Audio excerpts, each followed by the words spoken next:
Alright, ZenBook duo is back. প্রতি বছরের মতো এই বছরও একটা রিফ্রেশড ভার্সন নিয়ে আসছে আসুস তাদের চিরচেনা প্রোডাক্টিভিটি মাস্টার জেনবুক ডুওর। সেই 2019 সাল থেকে জেনবুক ডুও প্রথমবারের মতো রিলিজ হওয়ার পর থেকে এই 2026 সাল পর্যন্ত প্রতি বছরই এর একটা নিউ আপগ্রেডেড বা রিফ্রেশড ভার্সন মার্কেটে আসছে অ্যান্ড এই বছরের যেই নতুন ভার্সন সেটা চলে আসছে আমাদের হাতে।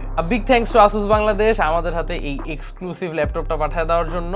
আজকের ভিডিওতে আমরা আলোচনা করব আসুস জেনবুক ডুও 2026 এডিশনটার নতুন কি কি চেঞ্জেস আসছে, নিউ কি কি আপগ্রেডস আসছে অ্যান্ড প্রাইসিং নিয়ে আলোচনা থাকবে। ভালো খারাপ দিকগুলো আমরা শেয়ার করার চেষ্টা করব। তো চলেন আর দেরি না করে ভিডিও শুরু করা যাক। সম্পূর্ণ ভিডিওটা জুড়েই আপনাদের সঙ্গে হোস্ট হিসেবে থাকছে আমি কাইফ, আপনারা দেখছেন Tech Savage. Alright, starting it off with what's new, কারণ প্রতি বছরই আমরা এই জেনবুক ডুও দেখে আসতেছি বিগত অনেক বছর যাবতই অ্যান্ড এটা নিয়ে আসলে কম বেশি আইডিয়া আমাদের হয়ে গেছে যে জেনবুক ডুওর মধ্যে আসলে কি আছে কি নাই। তবে নতুন কি আসছে এইগুলো নিয়ে আমরা আলোচনাটা আজকে বেশি করব। তার মধ্যে ফার্স্ট বিগেস্ট চেঞ্জ আমার কাছে যেটা মনে হয়েছে সেটা হচ্ছে এটার অ্যাকচুয়াল ডিসপ্লেটা। আপনারা যদি লক্ষ্য করেন দেখবেন এইবার যেই দুইটা ডিসপ্লে আছে জেনবুক ডুওতে, দুইটা ডিসপ্লের মাঝখানের যেই গ্যাপটা আগের মতো ওই মোটা মোটা বেজেলসগুলো আর এখন চোখে পড়তেছে না, জাস্ট চিকন একটা হিঞ্জ দেখা যাচ্ছে। সো একটা সিমলেস এক্সপিরিয়েন্স ক্রিয়েট করতেছে এখন, যেটা আগে ছিল না। আর আমি যতটা অ্যাপ্রিসিয়েট করি এই বটম বেজেলটা কমানোর ব্যাপারটা, ততটাই আসলে আমার চোখে পড়তেছে টপ বেজেলটা। মানে বটম বেজেল আগের চেয়ে তারা কমায় নিয়ে আসছে, বাট টপ বেজেলটা অন দি আদার হ্যান্ড আগের চেয়ে আরো মোটা হয়ে গেছে। এটা কি ধরনের আপগ্রেড হলো সেটা ভাই আমি জানি না। আমার কাছে পার্সোনালি টপ সাইডের বেজেলটা খুবই বেশি চোখে পড়তেছে, আমি জানি না কার কাছে কেমন লাগবে। তবে একটা প্রিমিয়াম ল্যাপটপের ডিসপ্লেতে তাকাইলে আমরা এই ধরনের বেজেল আসলে খুব একটা এক্সপেক্ট করি না। ডিসপ্লের হাইলাইট ব্যাপারগুলো আগের মতোই আছে। দুইটা খুবই সুন্দর 3K রেজলিউশনের ওলেড ডিসপ্লে এখানে পাচ্ছেন with both having 144 hertz refresh rate. এই দুইটাই কিন্তু টাচ স্ক্রিনস অ্যান্ড আগের চাইতে এই স্ক্রিনসগুলা বা অ্যাকচুয়াল ল্যাপটপের বডিটা আগের চেয়ে আরেকটু থিন হয়েছে, এটা হাতে নিলে ফিল করা যায়। সো দ্যাটস গ্রেট, যেহেতু আসলে এটা একটু থিক একটা ল্যাপটপ যখন ফোল্ডেড অবস্থায় থাকে, যেহেতু 3টা লেয়ার। ফোল্ড আউট করলে আবার একদমই থিন লাগে জিনিসটা দেখতে, খুব স্লিক টাইপের একটা ভাইব পাওয়া যায়। ল্যাপটপটার পোর্টসগুলো তারা রিফ্রেশ করছে, আগের তুলনায় আরো এফিশিয়েন্ট করে ফেলছে পোর্টসের লেআউটটা, এবং একটা বড় চেঞ্জ তারা নিয়ে আসছে তাদের স্টাইলাসটাতে। এইবার এই ধরনের একটা ম্যাগনেটিক চার্জিং ডকের মধ্যে আসতেছে স্টাইলাসটা, আর এখন ডিরেক্টলি কেবল দিয়ে স্টাইলাসটা চার্জ করতে হবে না। এই ধরনের একটা খুবই সুন্দর ডক তারা সাথে প্রোভাইড করে দিছে অ্যান্ড স্টাইলাসটার আর্গোনমিক্সে তারা একটু কাজ করছে, এটা হাতে নিলে বোঝা যায়। And it's still as good as the last version, মানে খুবই প্রেসাইজ। যারা ড্রয়িং অ্যান্ড গ্রাফিক্স নিয়ে কাজ করেন এটা তাদের কাছে অনেক ভালো লাগবে। স্টাইলাসের দিক থেকে জেনবুক ডুও অলওয়েজই আগে ছিল, এইবার আরো বিগার একটা স্টেপ ফরওয়ার্ড তারা নিচ্ছে, এটা দেখে ভালো লাগলো।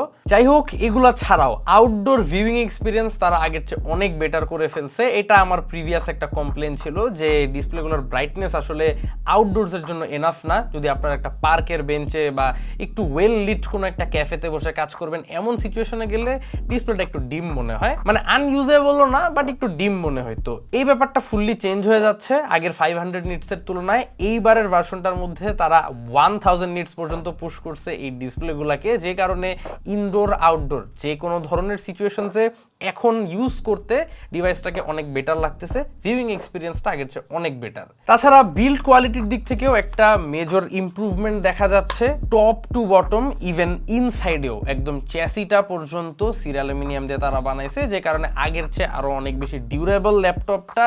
মানে সেই প্রিমিয়ামনেসটা তো আছেই, now it feels slightly lighter, but হ্যাঁ আগের চাইতে মানে অনেক বেশি ফার্ম লাগতেছে। মানে এবার একদম কোনো ধরনের বেন্ডিং পাচ্ছি না আমি, পুরাই মানে সলিড একটা ভাব দিচ্ছে, হুইচ ইজ ইম্পর্টেন্ট। তবে একটা আন্ডাররেটেড ইমপ্রুভমেন্ট হচ্ছে এবারের কুলিং সিস্টেমটা। ল্যাপটপটা একটু হেভি লোড যখন দেওয়া হচ্ছিল, লাইক ভিডিও এডিটিং যখন টাইম লাইনটা স্ক্রোল করা হয় বা রেন্ডার দেওয়া হচ্ছে ভিডিও, এই টাইপের অবস্থায় গিয়ে ইউজুয়ালি এর আগে আমরা দেখে আসছি ডিভাইসগুলো হিট হয় খুব বেশি, বাট এবার হাত দিয়ে দেখলাম যে আসলে খুব বেশি হিট অনুভব করা যাচ্ছে না and temperatures are very much under control, which is good, কারণ আসলে এখানে যেহেতু দুইটা ডিসপ্লে আর ডিসপ্লেগুলো যেহেতু ওলেড এর জন্য হিট হচ্ছে 1 নাম্বার শত্রু। তো এবার যেহেতু আসলে হিটটা কম জেনারেট হচ্ছে, ওলেড ডিসপ্লেগুলোও লং টাইম ভালো কন্ডিশনে থাকবে এটা আশা করা যায়। স্পেক্সের কথায় আসলে Intel core ultra X9 series 3 processor এটায় থাকছে, একদমই লেটেস্ট জেনারেশন একটা প্রসেসর। এন্ড প্রোডাক্টিভিটির জন্য বা ভিডিও এনকোডিং ডিকোডিং এই টাইপের কাজগুলো এটা খুবই ভালো মতো হ্যান্ডেল করতেছে। একদম লেটেস্ট জেনারেশন একটা প্রসেসর হিসাবে এটা একদম পারফেক্ট এই ল্যাপটপের জন্য, যেহেতু এখানে আসলে খুব এফিশিয়েন্ট কিছু একটা লাগবে। সব মিলায় গত বছরের তুলনায় এবার সিপিইউ পারফরমেন্স প্রায় 26% ইমপ্রুভ হয়েছে এটা দাবি করতেছে আসুস। এন্ড তার সঙ্গে এবার অলমোস্ট ডিসক্রিট লেভেলের একটা জিপিইউ দেওয়া হয়েছে, যেটা লং টাইম যাবত সবার কমপ্লেন ছিল যে এত বেশি পটেনশিয়াল আছে as a video editing machine এই টাইপের একটা ল্যাপটপের মধ্যে কেন একটা ডিসক্রিট গ্রাফিক্স কার্ড দেওয়া হচ্ছে না। তো এবার অলমোস্ট ডিসক্রিট লেভেলের একটা জিপিইউ তারা দিছে, although it's not a actual dedicated GPU, still integrated but অনেক পাওয়ারফুল। আগে যেমন গেমস খুব একটা আহামরি খেলা যেত না, এখন আমরা গেমিং ট্রাই করে দেখছি, গেমস খেলা যাচ্ছে, মোটামুটি গুড একটা এক্সপিরিয়েন্স পাওয়া যাচ্ছে। জিপিইউর বেঞ্চমার্ক স্কোর আগের তুলনায় একদম ডাবল হয়ে গেছে বলতে গেলে, so that's a very good sign and I think Asus is heading towards the right direction. Lastly যদি বলতে যাই, battery backup has always been good for Zenbook Duo, আর এইবারের ব্যাটারিটাকে তারা আরো বেশি অপটিমাইজ করছে, একদম ম্যাক্সিমাম পসিবল একটা সাইজের ব্যাটারি তারা দিছে উইচ ইজ 99 ওয়াট আওয়ার। আমরা ল্যাপটপটাকে ব্যাটারি ড্রেন টেস্ট করে দেখছি এন্ড ডাবল স্ক্রিন ইউজ করা অবস্থায় নর্মাল প্রোডাক্টিভিটি ওয়ার্ক বা মডারেট লোড যদি দেন ল্যাপটপটাতে, তারপরও 8 ঘন্টা প্লাস স্ক্রিন অন টাইম আপনি এক্সপেক্ট করতে পারেন নির্দ্বিধায়। And that's a very good backup যদি সিঙ্গেল স্ক্রিনে ইউজ করেন। অবভিয়াসলি আরো 2 থেকে 3 ঘন্টা, এমনকি কিছু কিছু ক্ষেত্রে 4 ঘন্টাও বেশি ব্যাটারি ব্যাকআপ আপনারা এক্সপেক্ট করতে পারেন। আমার মনে হয় প্রোডাক্টিভিটি ল্যাপটপ হিসেবে this is definitely good in terms of battery. আর যেহেতু আসলে খুব ডিমান্ডিং স্ক্রিন 3K 144 হার্টজ, এগুলোকে যদি আপনারা কমায় নিয়ে আসেন, লেটস সে যদি রিফ্রেশ রেটটাকে আমরা 60 হার্টজে নিয়ে আসি আর রেজলিউশন হালকা একটু ড্রপ করে দেই, তখন ব্যাটারি ব্যাকআপ সাবস্ট্যান্সিয়ালি ইনক্রিজ করে, বাট এটা আসলে যার যার নিজস্ব ইচ্ছা। যাই হোক, এখন ভাই প্রাইসটা বলার পালা। আর আগের বছরের তুলনায় অন্য জিনিসগুলোর মতো জেনবুক ডুওর প্রাইসটাও অনেকটা বেড়ে গেছে, এটা আসলে না বলে পারা সম্ভবই না। কারেন্টলি আমার হাতে থাকা 2026 এই জেনবুক ডুওটার মধ্যে 32 জিবি র্যাম এবং 1 টেরাবাইট এনভিএমই থাকতেছে, এবং এই স্পেকড ভ্যারিয়েন্টটার কারেন্ট প্রাইস হচ্ছে 4,76,000 টাকা, অলমোস্ট 5 লাখ টাকার কাছাকাছি চলে গেছে এটার price, which is quite sad for most people. কারণ সত্যি বলতে এখন আমাদের মতো সাধারণ জনগণের এটা হাতের নাগালের বাইরে চলে গেছে, আগেও ছিল, এখন ভাই একটু ভাবাটা মুশকিল হয়ে যাচ্ছে। সো হয়তো এখন জাস্ট একটা সার্টেন গ্রুপ অফ পিপলই এফোর্ড করতে পারবে এই লেভেলের ল্যাপটপ। সো কেমন লাগলো এই বছরের জেনবুক ডুও কমেন্ট করে জানাবেন। And with that said, video ভালো লেগে থাকলে চ্যানেলে সাবস্ক্রাইব করতে ভুলবেন না। আশা করি আবারও দেখা হবে আগামী কোনো ভিডিওতে। Till then, have a nice day, piece.